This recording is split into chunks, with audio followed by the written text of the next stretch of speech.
नवरात्रि की सभी को शुभकामनाएं।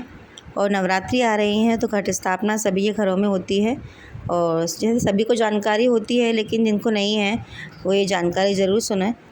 चैत्र नवरात्र में घट स्थापना कब और कैसे करें, ये शुभ मुहूर्त कब है, ये सब जानकारी मैं दे रही हूँ। नवरात्रि पूजन विधि 19 मार्च 2026 गुरुवार से चैत्री बासंती नवरात्रि प्रारंभ हो रही हैं। नवरात्रि के प्रत्येक दिन माँ भगवती के एक स्वरूप श्री शैलपुत्री, श्री ब्रह्मचारिणी, श्री चंद्रघंटा, श्री कुष्मांडा, श्री स्कंध माता, श्री कात्यायनी माँ, श्री कालरात्रि माँ, श्री महागौरी, श्री सिद्धिरात्रि की पूजा की जाती है। यह क्रम चैत्र शुक्ल प्रतिपदा को प्रातः काल शुरू होता है। प्रतिदिन जल्दी स्नान करके माँ भगवती का ध्यान तथा पूजन करना चाहिए। सबसे पहले कलश स्थापना की जाती है। कलश स्थापना शुभ मुहूर्त है 19 मार्च 2026 गुरुवार को सुबह 6:52 से सुबह 8:06 तक। अभिजीत शुभ मुहूर्त है 12:22 से दोपहर 1:11 तक।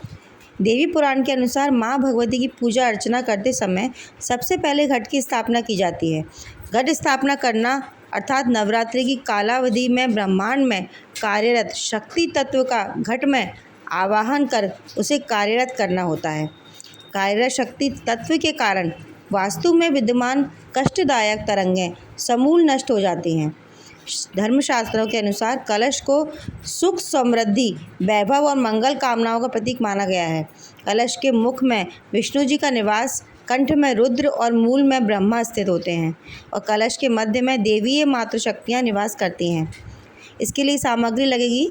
जौ बोने के लिए मिट्टी का पात्र लगेगा। जौ बोने के लिए शुद्ध साफ की हुई मिट्टी, पात्र में बोने के लिए जौ और घट स्थापना के लिए मिट्टी का कलश। ठीक, तांबे या चांदी, सोना, जो मिट्टी का कलश भी जो भी आप चाहें वो यूज़ कर सकते हैं। कलश में भरने के लिए शुद्ध जल, गंगा जल, मौली ले लें, यत्र, साबुत सुपारी, दूर्बा, कलश में रखने के लिए कुछ सिक्के, पंचरत्न, अशोक या आम के 5 पत्ते, कलश ढकने के लिए ढक्कन, ढक्कन में रखने के लिए लाल कपड़ा, फूल माला।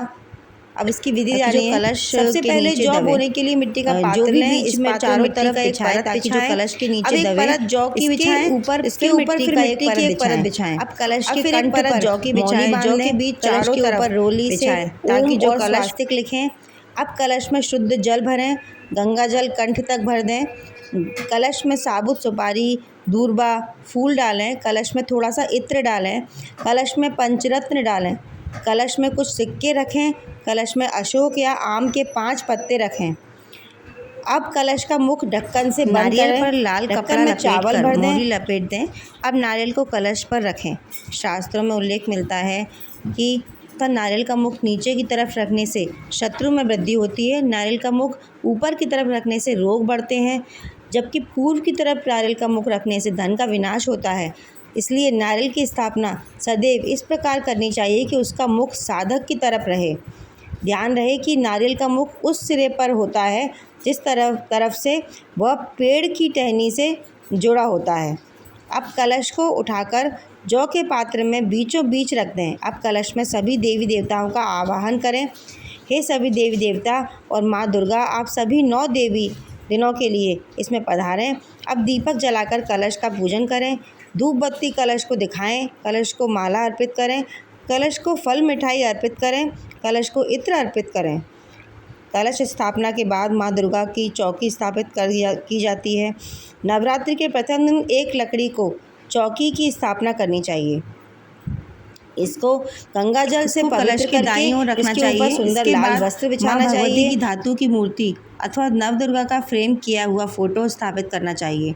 मूर्ति के अभाव में नवार्ण मंत्र युक्त यंत्र को स्थापित करें। माँ दुर्गा को लाल चुनरी उड़ानी चाहिए। माँ दुर्गा से प्रार्थना करें कि हे माँ दुर्गा, आप 9 दिन के लिए इस चौकी में विराजिए।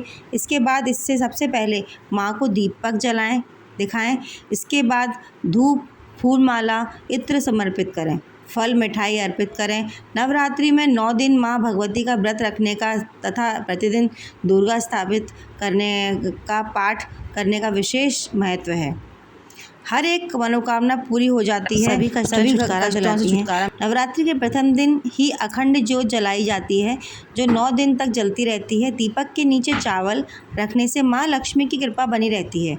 तथा सप्त धान्य रखने से सभी प्रकार के कष्ट दूर हो जाते हैं। माँ की पूजा करने के लिए लाल रंग के कंबल के आसन पर बैठकर करना उत्तम माना गया है। नवरात्रि के दिन प्रतिदिन माता रानी को फूलों का हार चढ़ाना चाहिए। प्रतिदिन घी का दीपक जलाना चाहिए। हेतु माता के पूजन हेतु सोने, चांदी, कांसे के दीपक का उपयोग उत्तम होता है। जलाकर माँ भगवती को मिष्ठान का भोग लगाना चाहिए। मान भगवती को इत्र यानी उत्तर विशेष प्रिय है। इत्र जरूर चढ़ाएं माँ को। नवरात्रि के प्रतिदिन कंडे की धुनी जलाकर उसमें घी, हवन सामग्री, बताशा, लौंग का जोड़ा, पान सुपारी, कपूर, गूगल, इलायची, किशमिश, कमलगट्टा ज़रूर अर्पित करना चाहिए। लक्ष्मी प्राप्ति के लिए नवरात्रि में पान और गुलाब की 7 पंखुड़ियाँ रखें। व्यक्ति नवरात्रि माँ भगवती को प्रतिदिन पूजा करने में असमर्थ है तो उसे अष्टमी तिथि को विशेष रूप से अवश्य पूजा करनी चाहिए। प्राचीन काल में दक्ष के यज्ञ का विध्वंस करने वाली महाभयानक भगवती भद्रकाली करोड़ों योगिनियों सहित अष्टमी तिथि को ही प्रकट हुई थी। जय माँ दुर्गा। सभी को नवरात्रि की शुभकामनाएं। सभी ये वीडियो ध्यान से सुने। पूरी पूजन सामग्री विधि सब कुछ है इसमें, और शेयर करें सभी को, इससे सभी को इसका लाभ हो। धन्यवाद। लाइक और सब्सक्राइब कर लीजिए जिससे और भी कथाएं सब आपके पास मिलती रहें। धन्यवाद।